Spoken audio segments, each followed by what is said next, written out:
Happy Thursday. This is Slice of Life. My name is Keith Rad. That is Billy Harner. Good news coming your way as always, as it seems that the bad news likes to trickle in. Just give us a little bit of time to smile, and then we can go back to, I guess you could say, the real world. We'll do our best to provide as many happiness stories as we can possibly find. And I will kick it off with my favorite social slice. Billy, you and I and the staff that we have at the Cyclones, Elisa Morel and everybody, social media practitioners, content creators in baseball, and we always have to tip our cap to good ideas, good accounts that crush it, and usually steal those ideas. But we won't bring that up.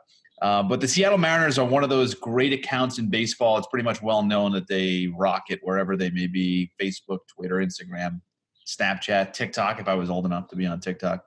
And even though this is not homegrown content, it's homegrown in a way. They kind of have a way of trickling down to their fans. Take a look.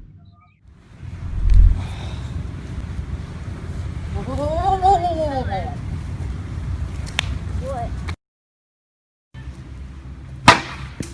See ya! So I love this video for its creativity, for the Mariners jumping on board, blasting it out, making it as viral as possible. And for you, Bill, for dads everywhere who want to call a spade and take their kids deep. This dad had absolutely no regard for his daughter. She threw him a meatball, and he's teaching her a lesson as bluntly as possible. And I love the see ya a la Rookie of the Year, where that big Mets slugger, who, remember, the sawdust is clawing off his bat, steps to the plate. So teach them a lesson, Bill. They're going to learn it anyway. That's what I say. This is more, I had this in my head. This is what it was going to happen when I went to my son's field day, where it was going to be like parents versus kids. And I was going to be able to take out my frustrations of all the times he wakes me up at 4 o'clock in the morning. And I showed up and it was nothing like that at all. And I was very disappointed, but I wanted to play dodgeball and just once, just drill my kid in the gut, just because I'm a terrible father. For my favorite social slice, I've talked about it a bunch on the show. I love basketball. It's, I work in baseball, but basketball is really sort of my first love, I guess. But my father, who loved basketball like, Yogi Berra loved picnic baskets. He used to have these sayings about everything you need to know in life you learn from basketball: teamwork and overcoming obstacles and patience and moving on from failure and all this other stuff. But when I think of my own experience with basketball, I think of all the joy it brought to my life. The big shots and the celebrations after buzzer beaters, and sort of like this video. Take a look. Oh, yeah. Come on, right here. I don't need you to give them to me. I got my own people. Shoot towards my boys, Huh? right here. All right. Yeah, straight in front of you.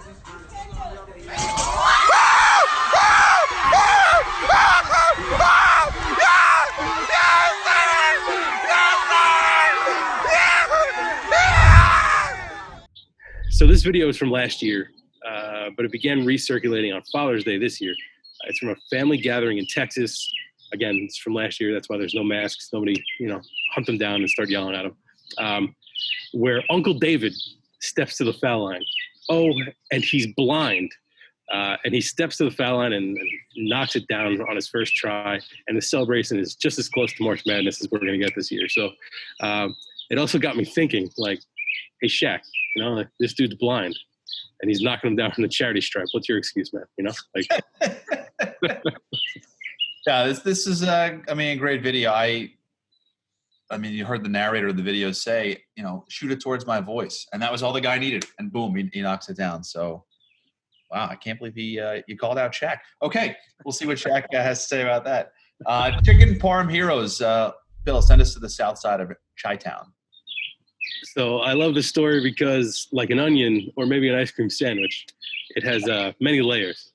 And so let me set the stage for you. It was Father's Day on the south side of Chicago, and Michelangelo Moscato and his family approached a popsicle vendor named Don Rosario early in the morning and bought his entire cart frozen treats so that he could go home and spend the day with his family on Father's Day. It was a hot one, and it's Father's Day, and Don Rosario is a little bit of an older gentleman. So take a look.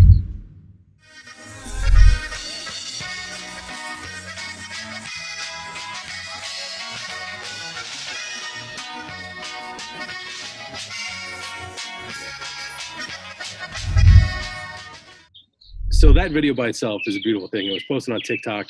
It's been viewed over 5 million times. And the Moscato family wasn't just done there, though. They saw the video was going viral, and the reaction from viewers like myself was of appreciation for their efforts and helping someone out like this. So they created a GoFundMe page for Don Rosario so that he would be able to take days off during the summer when it was sweltering hot, or just be able to relax with his family. They hope to raise $10,000, and they shut it down earlier today after it raised over $39,000. So just another beautiful story of somebody doing something nice and just paying it forward. And this is just a great story coming out of Chicago.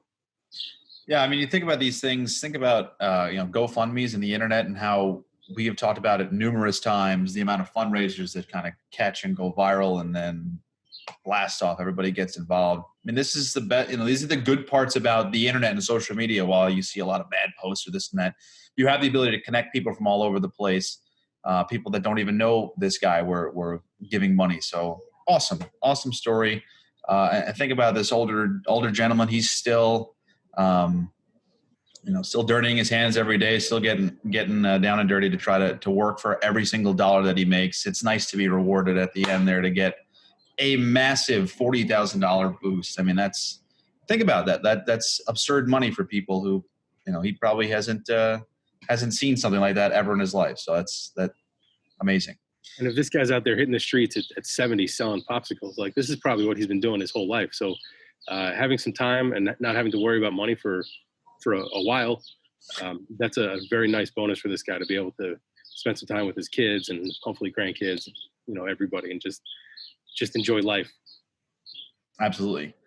For my chicken parm hero, Billy, your boys from BTS have done it again. The Korean pop kids have teamed up with Big Hit Entertainment. They're donating $1 million to crews of concert venues where they were supposed to perform this summer. It's part of a larger charity called Crew Nation. Everyone's kind of heard of Live Nation. Crew Nation is the charity arm of Live Nation that back in March donated $10 million to those crews. I mean, you show up to the concert and the place is decked out, good to go. Lights are on, amps, guitars, everything's set up. It doesn't just happen. People are there putting it all together. And a lot of them, if they don't have that job, they don't have that event, they're freelancers. They don't have that income. You can't just rely on every 2 weeks getting a paycheck. So, once that event is over, no cash flow at all. So good on these performers and honestly the concert companies for doing right by these people, because obviously they need the help, and you're going to want them to keep these jobs, because in the future when this thing is all over, you're going to need them again to set up some of these concerts. So I work freelance sports as well, so it's 1% of what these people actually do when they put on major concerts. But I know what it's like to be a freelancer. I'm sure these people are as well. So that's a lot of money, and that's a lot of people getting help. Yeah, I mean, you've heard a lot during the pandemic about the gig economy, and then that's basically what these people are how they live. They need these events in order to get their paychecks, and it's great to see concerts like Live Nation, and they're struggling too, because they make all their money off of these events, and they're not having any of them either. So to be able to pay it forward and then give money to these folks that are not going to be able to work probably for a while.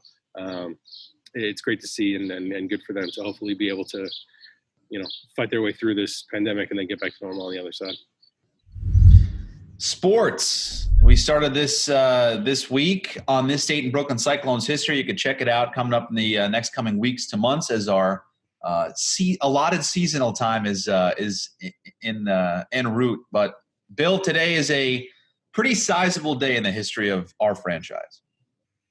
June 25th, 2001, the first home game in the history of the Brooklyn Cyclones. It was I was there as a fan.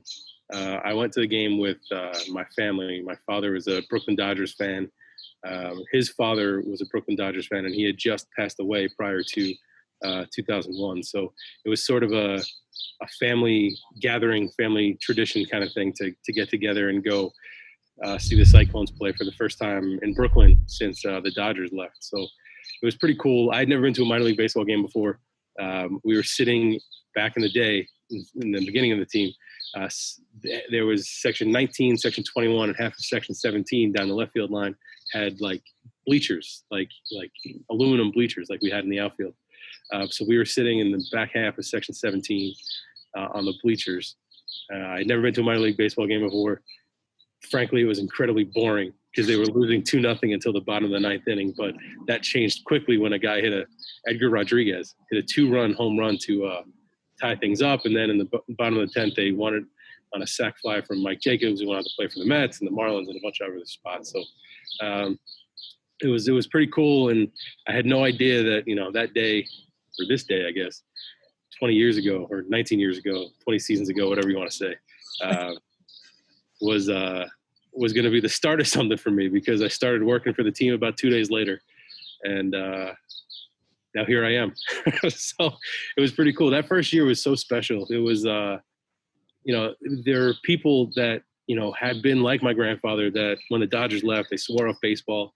So you had all these sort of old timers coming back, and guys who actually played for the Brooklyn Dodgers coming back. And Ralph Branco was at the first game. And, it was special to hear these stories about what Ebbets Field was like and what the Brooklyn Dodgers were like. We had the symphony band from Ebbets Field there, and then they performed in the entryway when people were coming in. It was pretty special and pretty cool. That team was absolutely stacked. Guys had no business being in the New York League. But it was a lot of fun. I mean, Angel Pagano was on that team. He went on to play in the big leagues. And then there were guys, this was my first experience in minor league baseball, so I didn't know how hard it was to get from the Cyclones to the big league. So there are guys that were hitting 330 and striking out everybody and had a 1 point whatever ERA. And I'm thinking, these guys are all going to be in the big leagues. And then a year and a half later, they're all released. So it was crazy to see, and my first introductions to minor league baseball. And who knew, it sort of changed a lot of things. I mean, Coney Island at that point was a place that I grew up in Brooklyn, and you didn't want to go there unless you go to the aquarium.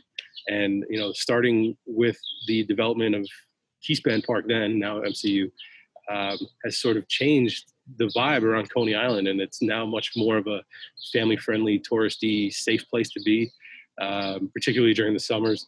And then it was also sort of the first attempt to bring professional sports into Brooklyn, which obviously the Barclays Center came, and the Islanders and the Nets have played there. And it showed that Brooklyn is a market in itself, and the Cyclones have done some pretty cool things over the last 19 years. So special day for me, special memories, and very good memories for me as well. Yeah, the one thing that I look back on that day, that apparently there were more than 300 media members, and that's going back to a time where newspapers and TV news were basically it. There was no internet presence. So that's what, as a member of the media and someone who works in media relations like you do, just seeing that many people and the number of credentials that you have to make, it's terrifying. But it'd be just nuts to see, because it's like when you watch The Last Dance, how many people are crowding around Michael Jordan back in the day, where media was just a completely different beast. So that's the kind of cool stuff that I like to look back and see. Yeah, it was cool. The next day, the Cyclones were on the front page of the New York Times and in Los Angeles as well. So that was, a short season single A baseball team being on the front page of two of the biggest newspapers in the world. Just crazy stuff for what it meant when baseball came back to Brooklyn. For my sports story, this is a bit of an odd one, but last night on social media, Jay Cutler, the former NFL quarterback, was at the beginning of something great. It's like if you ever watch a new show, you get into it a little bit, brand new, pilot's good, couple episodes in, you love it, it's got potential, but then you get blindsided when they cancel it. I'm still looking at you, Commander-in-Chief. Gina Davis was my president for a while. Anyway, Jay Cutler, I guess where he's living now on a farm or a ranch, whatever it may be, he has a massive chicken pen coop yard. And they've had, apparently, according to Jay, a couple of intruders in the past few nights, causing a disappearance of chickens. Take a look what Jay Cutler had to say. Here's the deal. First story. It's a big one. We've got a chicken serial killer on the loose. We've lost quite a few. Tonight we're gonna set up a trail camera, see if it's a coyote, bobcat, I don't know, raccoon, could be anything, not sure. But enough's enough. These ladies are a little edgy right now, so we've got to figure this out. There is one other possibility. Could be an inside job. Thelma over there, while she looks nice and sweet, is a savage with loose morals. Thelma, hey cat, kitty cat. I hope you don't show up on camera tonight. So all that, he's getting ready. He calls out the cat, says a potential inside job, which is amazing. And then it rained, so nothing happened. And he's saying, wow, Keith, that's a great story. Isn't this a good news show? I say, yes, but no news, even though it stinks, is good news. So we'll have to keep tabs with Jay Cutler's Insta. But I got a kick out of it because he's like a dry humor, funny dude, and has a chicken coop. So how about that? Yeah, this sort of reminded me of, this is before your time, Keith, because you're a youngin', when Geraldo opened Al Capone's vault and opened it. There was nothing inside. So there's all this buildup. What's going to be inside? What's going to happen? Is there going to be a wolverine? Is there going to be a badger? What's taking over these chickens? And Jay Cutler, nothing. There was nothing there. It was very disappointing. But I like Jay Cutler. He's always sort of been like a cult hero, I think, for people because he has this sort of aloof Eli Manning vibe, I guess, on the field. There's been the smoking Jay Cutler memes that went everywhere. But I mean, he's been on a bunch of reality shows because I guess now his soon-to-be ex-wife and him had some reality shows together, and he had some pretty funny moments on there as well that went viral over the years. But this is fun, man. And I sort of wondered, like, Jay Cutler, this is what you're doing, man.